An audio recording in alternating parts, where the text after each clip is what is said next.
नमस्कार बच्चों। आज हम कक्षा 12 की सोशियोलॉजी की ऑनलाइन क्लास में पार्ट 3 का अगला टॉपिक स्त्री समानता का संघर्ष और भारतीय दृष्टिकोण पढ़ेंगे। भारत में सबसे पहले स्त्री समानता का संघर्ष और भारतीय दृष्टिकोण क्या है, इसको जानते हैं, समझते हैं। भारत में महिलाओं का समानता का संघर्ष कब से आरंभ हुआ, ये जानने से पूर्व हमारे लिए ये जानना ज़रूरी है, क्या भारत में हमेशा से ही स्त्री को असमानता की स्थिति प्राप्त थी। क्या कह रहे हैं यहाँ पर, कह रहे हैं कि जो महिलाओं का समानता का संघर्ष कब से शुरू हुआ था, इसको जानने से पहले, इसको समझने से पहले हम सबसे पहले ये समझ लें कि क्या भारत में हमेशा से ही स्त्रियों की स्थिति असमान थी, उन्हें हमेशा से ही असमानता प्राप्त थी। वैदिक कालीन वृत्तांत हमें बताते हैं कि स्त्री पुरुष गुरुकुल में साथ साथ शिक्षा अर्जित करते थे। अब वैदिक काल के जो वृत्तांत हैं, कहानियाँ हैं, घटनाएं हैं, वो हमें ये बताती हैं कि स्त्री पुरुष गुरुकुल में एक साथ पढ़ाई करते थे, शिक्षा को अर्जित करते थे। कई विदुषियों ने तो वेदों का विशारद ज्ञान प्राप्त किया, लेकिन उनमें से जो कई विदुषियाँ थीं, उन्होंने वेदों का गहरा अध्ययन प्राप्त किया, विशारद ज्ञान प्राप्त किया। अपना जीवन साथी चुनने की स्वतंत्रता महिलाओं को प्राप्त थी। पहले के समय भी जो महिलाएं हुआ करती थी, उनको अपना जीवन साथी चुनने की ही स्वतंत्रता थी। सामाजिक और धार्मिक क्षेत्र में भी स्त्री पुरुषों की समान भागीदारिता थी। सामाजिक क्षेत्र हो चाहे वो धार्मिक क्षेत्र हो, उस क्षेत्र में भी स्त्री और पुरुष को समान भागीदारिता थी। महिलाएं सार्वजनिक कार्य क्षेत्र में गमन करती थी, और जो महिलाएं जो सार्वजनिक कार्य क्षेत्र होते हैं वहाँ पर कार्य को करने के लिए जाया करती थी। परंतु मध्यकाल के आते आते महिलाओं को दोयम दर्जे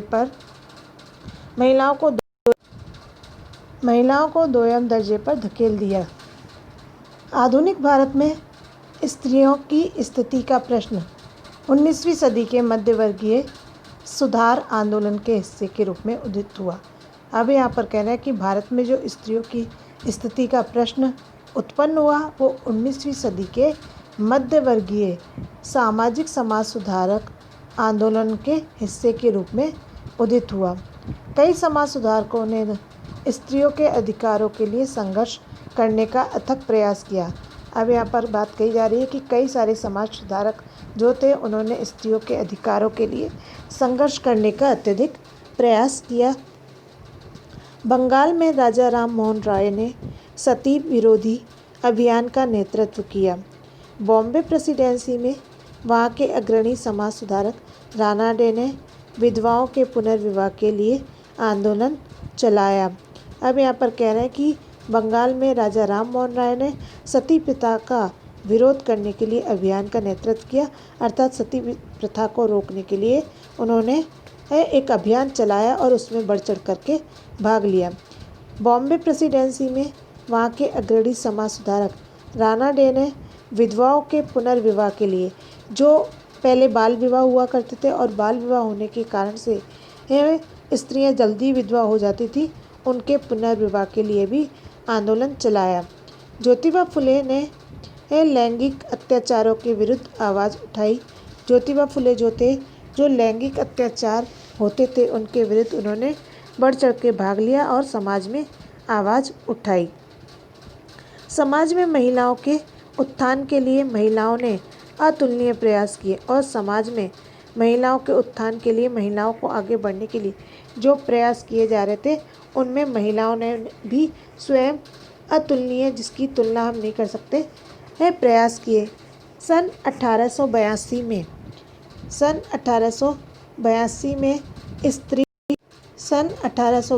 में स्त्री पुरुष तुलना नामक एक महाराष्ट्रीय गृहिणी ताराबाई शिंदे द्वारा लिखी गई पुस्तक में पुरुष प्रधान समाज द्वारा अपनाए गए दोहरे मानदंडों का विरोध किया गया। और उल्लेखनीय है कि सन 1905 में बेगम रुकैया द्वारा सुल्तानिज़्म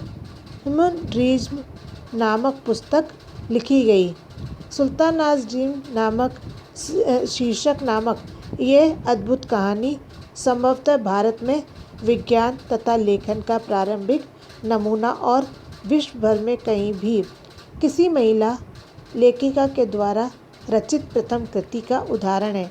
ये कह रहे हैं कि सन 1905 में बेगम रुकैया के द्वारा जो सुल्तानाज़ ड्रीम पुस्तक लिखी गई थी, ये पुस्तक एक अद्भुत कहानी है और भारत में विज्ञान तथा लेखन का प्रारंभिक नमूना है। जो भारत में सबसे पहले विज्ञान और लेखन का जो सबसे पहली ये कहानी थी, विश्व भर में कहीं भी किसी महिला लेखिका के द्वारा रचित प्रथम कृति थी कि पूरे विश्व में सबसे पहले जो महिला लेखिका थी वो सुल्तानाज़ ड्रीम थी, बेगम रुकैया थी, जिन्होंने सुल्तानाज़ ड्रीम नामक पुस्तक लिखी थी। विश्व भर में कहीं भी किसी महिला लेखिका के द्वारा रचित प्रथम कृति का ये उदाहरण है। प्रारंभिक नारी अधिकारीवादी दृष्टिकोण के साथ साथ हमारे यहाँ अनेकानेक महिला संगठन भी थे जो 20वीं सदी के प्रारंभिक अनेक कानून। अब आता है अगला टॉपिक, औपचारिक समानता की संवैधानिक गारंटी। इसमें पहला पॉइंट है भारतीय संविधान सामाजिक लिंग समानता का वादा करता है। संविधान का अनुच्छेद 14 कानून की दृष्टि से सभी को समानता प्रदान करता है। अब क्या कह रहे हैं यहाँ पर कि जो सामाजिक लिंग समानता का वादा करता है, भारतीय संविधान जो सामाजिक लिंग समानता का वादा करता है, संविधान के अनुच्छेद 14 कानून की दृष्टि से सभी को समानता प्रदान करता है। ये जो अनुच्छेद 14 है, इस अनुच्छेद के द्वारा सभी को समानता का अधिकार प्राप्त होता है। तो अनुच्छेद 15 किसी भी तरह के भेदभाव को वर्जित करता है कि जो अनुच्छेद 14 है वो समानता का अधिकार प्रदान करता है और जो अनुच्छेद 15 है वो किसी भी तरीके के भेदभाव को वर्जित करता है, उचित नहीं मानता है। हिंदू कानून महिलाओं को संबंध विच्छेद, पुनर्विवाह का अधिकार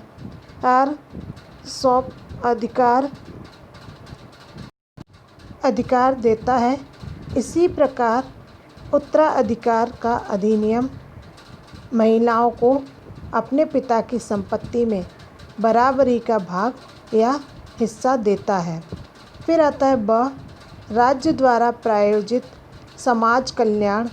भारत सरकार ने 1953 में महिला कल्याण और वंचित समूह के विकास के लिए केंद्रीय समाज कल्याण बोर्ड की स्थापना की। इस बोर्ड ने अनेक महिला संगठनों के विकास को बढ़ावा दिया, जिससे सामाजिक और राजनीतिक महिला कार्यकर्ताओं का उदय हुआ। फिर आता है अगला पॉइंट हमारा, महिला कल्याण नीतियाँ।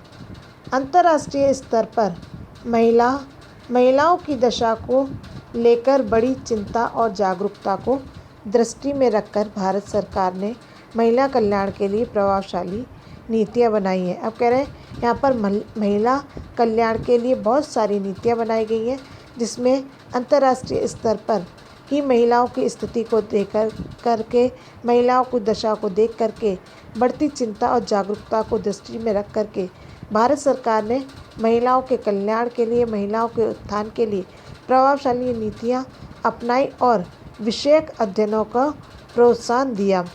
इस दिशा में उसका सबसे बड़ा उल्लेखनीय कदम 1971 में महिलाओं की स्थिति पर समिति का गठन था। अब क्या कह रहे हैं कि उन्होंने जो नीतियाँ बनाई, नीतियों में सबसे बड़ा कदम जो था वो 1971 में महिलाओं की स्थिति पर समिति का जो गठन किया गया था वो गठन था। 1971 में महिलाओं की स्थिति पर समिति का एक गठन किया गया। अब टुवर्ड्स इक्वलिटी शीर्षक से 1974 में प्रकाशित इस समिति की रिपोर्ट में कहा गया था कि संस्थागत तौर पर सबसे बड़ी ही अल्पसंख्यक होने के एक बावजूद राजनीति पर महिलाओं का असर नाम मात्र है। गौरतलब है कि महिला समानता की अवधारणा का उद्भव इसी विचारधारा से होता है। महिला समानता की अवधारणा का उद्भव इसी विचारधारा से होता है कि यह महिलाओं को शक्ति, क्षमता तथा काबिलियत देता है ताकि वह अपने जीवन स्तर को सुधार कर अपने जीवन की दिशा को स्वयं निर्धारित कर सके। अर्थात यह वह प्रक्रिया है जो महिलाओं को सत्ता की कार्यशैली समझने की न केवल समझ दे अपितु साथ ही साथ सत्ता के स्रोतों पर नियंत्रण कर सकने की क्षमता प्रदान करे। इसलिए समिति ने सुझाव दिया कि इसका उपाय यही है कि हर राजनीतिक दल महिला उम्मीदवारों का एक कोटा निर्धारित करे। जब तक ऐसा हो तब तक उपाय के तौर पर समिति के नगर परिषदों और पंचायतों में महिलाओं के लिए सीटें आरक्षित करने के लिए संविधान में संशोधन करने की सिफारिश की।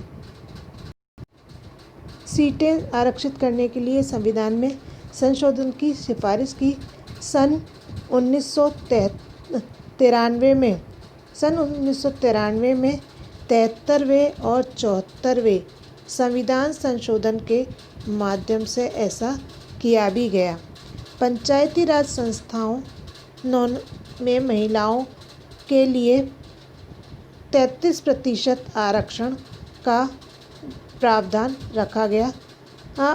महिलाओं की समानता का निर्णय प्रक्रिया में उनकी सहभागिता में वृद्धि की दिशा में एक क्रांतिकारी कदम था। शनै शनै महिलाओं के स्थान को विकास की क्रिया के संदर्भ में देखा जाने लगा। अब कह रहे हैं धीरे धीरे जो महिलाओं का स्थान था उन महिलाओं के स्थान को विकास की प्रक्रिया के संदर्भ में अर्थात विकास की प्रक्रिया के रूप में देखा जाने लगा। कल्याण नीतियों के लक्ष्य के रूप में देख रेख के वनस्पति महिलाओं को विकास का अत्यंत महत्वपूर्ण अंग माना जा रहा है। महिलाओं की इस पुनर्व्याख्या को छठी पंचवर्षीय योजना में अभिव्यक्ति मिली। कह रहे हैं महिलाओं की जो पुनर्व्याख्या की थी, इनके विकास की जो भी व्याख्या की गई थी, जो भी वर्णन किया गया था, इसको छठी पंचवर्षीय योजना में अभिव्यक्ति मिली, अभिव्यक्त किया गया। भारत के इतिहास में प्रथम बार इसमें महिला और विकास पर एक अलग अध्याय रखा गया। महिलाओं को समाज के हाशिए से मुख्य धारा में लाने के लिए उनके विकास की दिशा में छठी पंचवर्षीय योजना में 3 रणनीतियाँ अनिवार्य बताई गई। अब जो कह रहे हैं कि महिलाओं के लिए जो भी अधिकार थे, महिलाओं के लिए जो भी संशोधन किए गए थे, उनके लिए महिलाओं की इस पुनर्व्याख्या को छठी पंचवर्षीय योजना में अभिव्यक्ति मिली। भारत के इतिहास में प्रथम बार इसमें महिलाओं और विकास पर एक अलग अध्याय रखा गया। महिलाओं को समाज के मुख्य हाशिए में यानी कि मुख्य रूप से सामने लाया गया। लाने के लिए विकास की दिशा में छठी पंचवर्षीय योजना में 3 रणनीतियाँ बनाई गई। 3 रणनीतियाँ अनिवार्य बताई गई। पहली आर्थिक स्वतंत्रता, दूसरी शैक्षणिक विकास और तीसरा स्वास्थ्य सुरक्षा। 3 रणनीतियाँ बताई गई। अब 3 रणनीतियों को बताने के बाद में आता है हमारा अगला टॉपिक, महिला समानता का प्रश्न और वर्तमान स्थिति। कि महिला समानता का क्या प्रश्न है और वर्तमान में उनकी क्या स्थिति है। नए जजों का शपथ ग्रहण समारोह था। मैं कोर्ट में ही बैठी थी चीफ जस्टिस के साथ ताकि उनके अनुभवों का लाभ मिल सके। यहाँ पर एक महिला समानता का जो प्रश्न है वो वर्णन करते हुए बताया गया है कि नए जजों का शपथ ग्रहण समारोह था। एक महिला बता रही है, मैं कोर्ट में बैठी थी चीफ जस्टिस के साथ में ताकि उनके अनुभवों का लाभ मिल सके। वे भी रूढ़िवादी थे, उन्हें महिला के साथ बैठना असहज लग रहा था। जो चीफ जस्टिस थे उनके लिए बात कही गई है कि वो उनको भी महिलाओं के साथ में बैठना असहज लग रहा था, अर्थात अनकंफर्टेबल फील हो रहा था। इसका मतलब सिर्फ खुली अदालत में ही नहीं चैम्बर्स में भी बातचीत या फैसलों के लिए देश की पहली हाई कोर्ट महिला चीफ जस्टिस लीला सेठ का ये वक्तव्य यद्यपि 1978 में 1 घंटे 1 वाक्य का है। अब यहाँ पर जो कह रहे हैं, यहाँ पर महिला चीफ जस्टिस का कह रहे हैं कि मैं अदालत में नए चैम्बर में भी बातचीत फैसलों पर किए गए थे। देश की पहली हाई कोर्ट महिला चीफ जस्टिस लीला सेठ का ये वक्तव्य यद्यपि 1978 में 1 घंटे 1978 में घंटे 1 वाक्य का है, परंतु क्या तब से लेकर आज तक यह तस्वीर बदली है?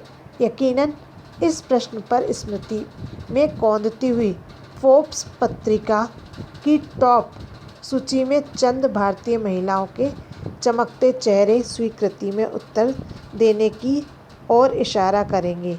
कह रहे हैं कि यहाँ पर जो बताया गया कि महिला के साथ बैठना जो था, जस्टिस को थोड़ा असहज लग रहा था। इसका मतलब खुली अदालत में भी, चैम्बर में भी बातचीत या फैसलों के लिए देश की पहली हाईकोर्ट महिला चीफ जस्टिस लीला सेठ का ये वक्तव्य कहता है कि 1978 में 1 वाक्य का है, जो कहीं ना कहीं महिलाओं को पुरुषों के साथ या पुरुषों को महिलाओं के साथ बैठ करके बातचीत करने में असहज लगता है।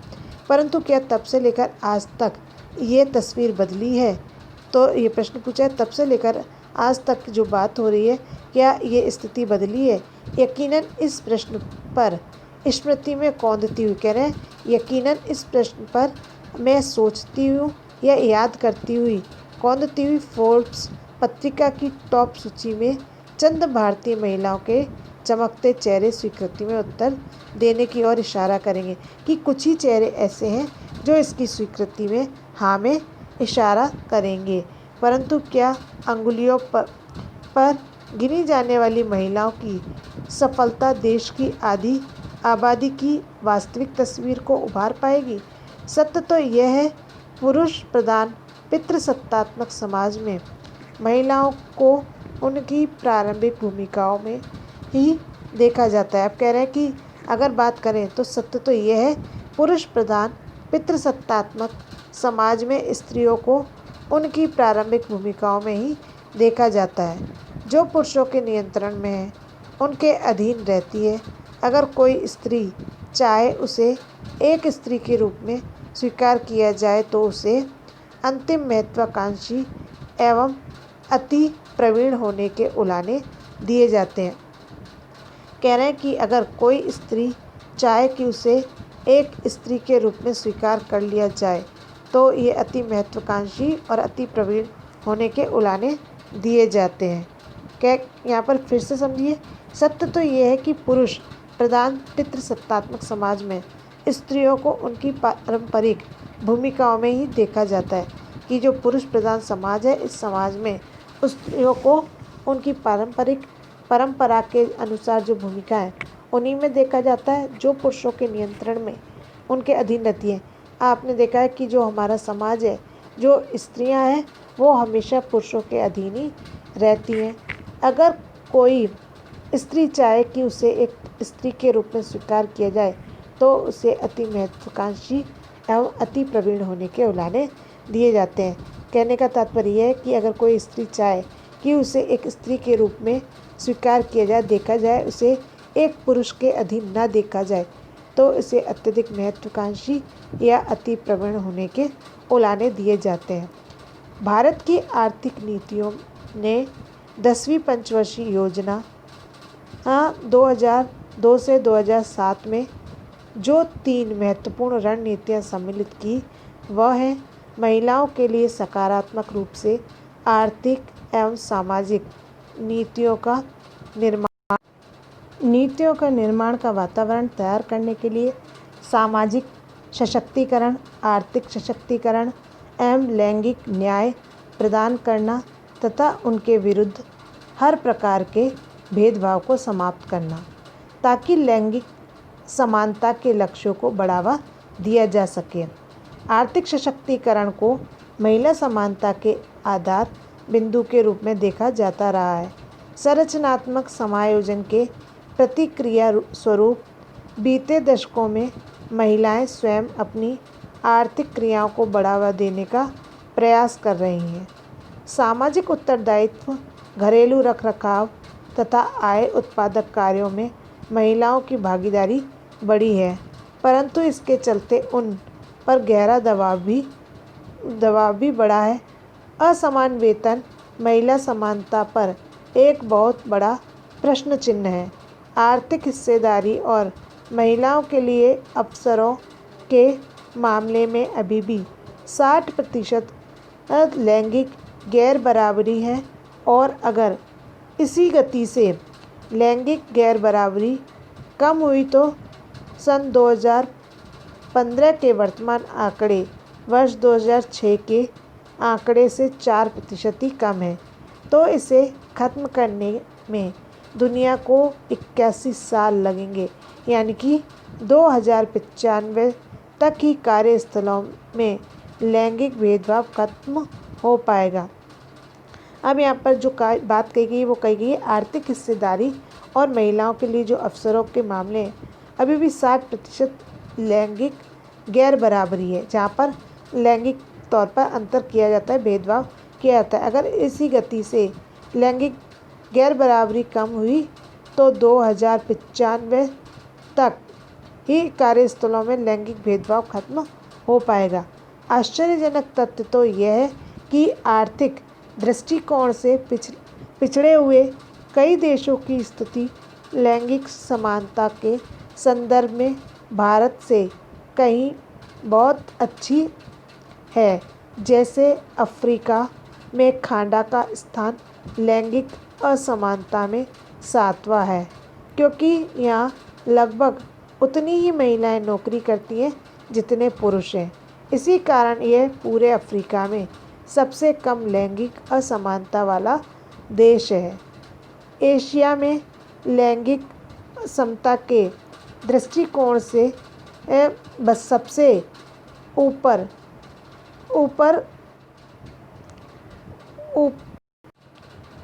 114वें स्थान पर है। राजनीतिक सत्ता स्त्री समानता का एक और अन्य महत्वपूर्ण आधार बिंदु। इस संदर्भ में भी अगर हम भारतीय महिलाओं की बात करते हैं तो उनके लिए संघर्ष की एक लंबी यात्रा दिखाई देती है। इंटर पार्लियामेंट्री यूनियन की रिपोर्ट बताती है कि भारत की संसद या विधानसभा में महिला जनप्रतिनिधियों की काफ़ी कम उपस्थिति महिलाओं के प्रति भेदभावपूर्ण राजनीति, कम मानसिकता का प्रतीक है। IPU की रिपोर्ट 2015 के मुताबिक इस मोर्चे पर भारत को 105वां स्थान प्राप्त है। इस सूची में पहले 10 नंबर का खांडा, बोलीविया, अंडोरा, क्यूबा, इक्वेडोर एवं दक्षिणी अफ्रीका जैसे देश हैं, जो स्पष्ट करते हैं कि महिला समानता और राजनीतिक प्रतिनिधित्व के माध्यम से महिलाओं के नेतृत्व को स्वीकार करने के लिए आर्थिक सबलता से कई अधिक बृहद दृष्टिकोण की आवश्यकता है। महिला समानता और विश्व की भूमिका। ये सत्य है कि तब तक कोई वास्तविक सामाजिक परिवर्तन संभव नहीं है जब तक प्रत्येक समाज पुरुषों और स्त्रियों के बीच समानता, समान उत्तरदायित्व और